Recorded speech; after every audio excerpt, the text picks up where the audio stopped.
This is a tutorial to help people who have the Wacom Cintiq and they would like to use it as a drawing tablet while conducting class. Now that means the drawing is going to have to take place on the control panel, and then the display panel will show the drawing as it takes place. Also, if you're using Collaborate, that means that the control panel for Collaborate should be the same monitor as the control panel for PowerPoint. You will have to make the Cintiq the control panel. Now that is a bit of a problem because you'll also want the keyboard and the mouse in front of the Cintiq, or at least nearby, so that you can use it. So just be aware of that. Let's get on with it then. So the first thing I'll do is I'm just going to go ahead and look at how my displays are set up presently. Now I'm going to go ahead and identify them. Now if this makes sense that the one on the far left is 1, the center one is 2, and the other one is 3, then that's terrific. Otherwise you can just pull those around and you can put them in some other order. With that said, I'm just going to cancel out of that. And so mine are correct. Now this is my Cintiq monitor number 1.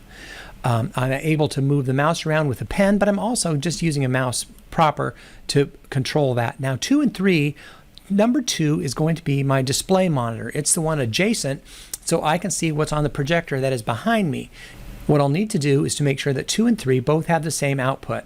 So the way I'm going to do that is I'm going to choose one of these. I'm going to choose 3. I'm going to scroll down, and then this will give me the option of making 3 the same as 2. Now, I don't know the numbers on your arrangement, but basically that's how that works. So I can glance over at my other display monitor and I'll see what's on the projector behind me. So that's set up just as I want. The other thing I want to do is the projector that I'm on presently, I can find that out just by choosing Identify. And this is one, that is my control panel. This is Cintiq that's being recorded right now. Come down here and I'm going to say make this my main display because I want to have all my controls in front of me on what's going to be used as a control panel, even if it's only for this class. Now what I'm going to do is I'm going to set up PowerPoint real quickly.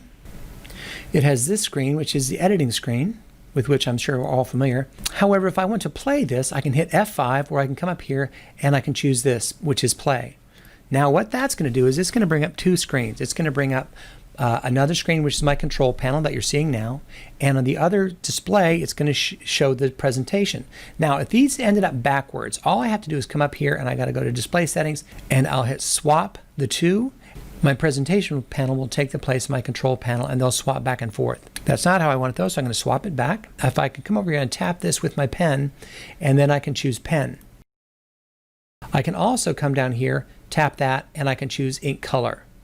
So if you want a specific color, these are the only controls you really have there. I'm going to come over here, I'm going to have my pen chosen, and I'm going to be able to draw on this any way I'd like with the pen itself on Cintiq. I can also draw with the mouse obviously, but the pen really does make it a great deal better. Now that PowerPoint is ready to go and the pen is set up, I should be able to control both the Collaborate session and the PowerPoint from the Cintiq monitor. And then I start my Collaborate session as usual. Thank you.